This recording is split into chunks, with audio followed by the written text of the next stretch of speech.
হয় বঙাইগাঁও অসামৰিক চিকিৎসালয়ৰ দুগৰাকীকৈ কৰ্মচাৰীৰ বিৰুদ্ধে ব্যৱস্থা গ্ৰহণ কৰা হৈছে আৰু দুইগৰাকী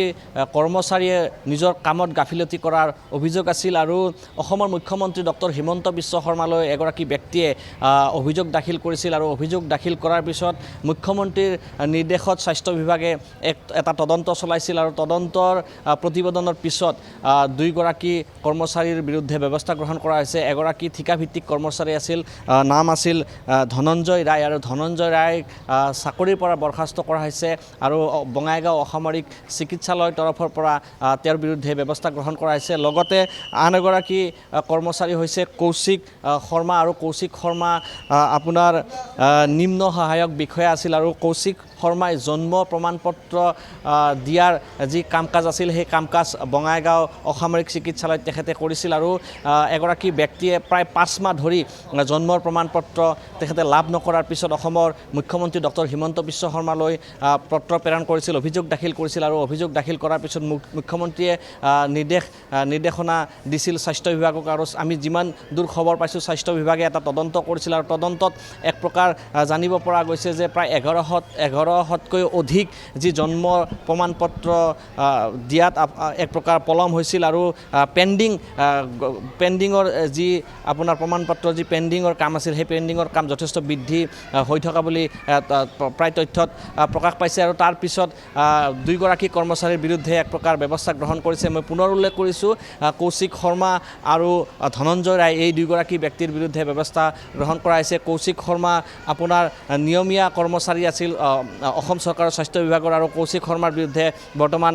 নিলম্বন যি ব্যৱস্থা আছে সেই ব্যৱস্থা স্বাস্থ্য বিভাগে গ্ৰহণ কৰিছে আৰু এক প্ৰকাৰ মুখ্যমন্ত্ৰীৰ যি কঠোৰ নিৰ্দেশনা আছে যে প্ৰতিগৰাকী কৰ্মচাৰীয়ে নিজৰ কাম কাজ সুচাৰুৰূপে পালন কৰিব লাগিব, নহ'লে তেখেতসকলৰ বিৰুদ্ধে চৰকাৰে বিহিত ব্যৱস্থা গ্ৰহণ কৰিব। সেই কথাকে পুনৰবাৰ প্ৰমাণিত হৈছে আৰু বঙাইগাঁও অসামৰিক চিকিৎসালয়ত সেই ধৰণৰ ঘটনাই এক প্ৰকাৰ প্ৰমাণিত হৈছে আৰু 5 মাহ আপোনাৰ জন্মৰ প্ৰমাণপত্ৰ দিয়াত গাফিলতি কৰিছিল। 5 মাহ ধৰি এগৰাকী ব্যক্তিয়ে ৰৈ আছিল, তেখেতে বাৰম্বাৰ হস্পিটালৰ কৰ্তৃপক্ষৰ কাষ চাপিছিল কিন্তু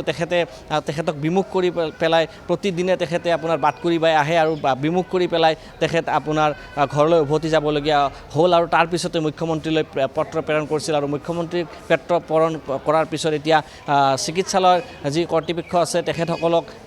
আপোনাৰ এক প্ৰকাৰ ব্যৱস্থা গ্ৰহণ কৰিবলৈ তদন্ত কৰিবলৈ মুখ্যমন্ত্ৰীৰ তৰফৰ পৰা নিৰ্দেশনা পাইছিল আৰু তাৰ পিছতে এক প্ৰকাৰ স্বাস্থ্য বিভাগ বৰ্তমান তেখেতসকলে ব্যৱস্থা গ্ৰহণ কৰিছে। লগতে জিলা আয়ুক্তৰ তৰফৰ পৰা আপোনাৰ ব্যৱস্থা গ্ৰহণ কৰা দেখিবলৈ পোৱা গৈছে। মূল কথাটো হৈছে যে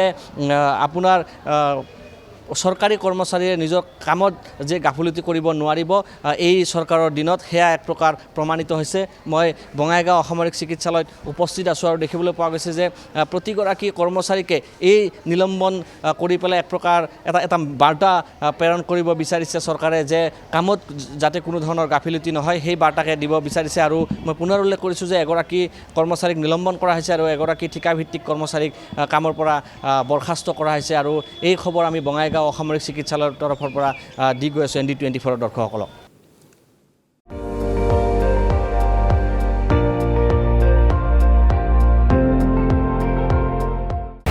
আপুনি চাই আছে ND24, সৰ্বশ্ৰেষ্ঠ নহয় সৰ্বোত্তমৰ দৌৰ।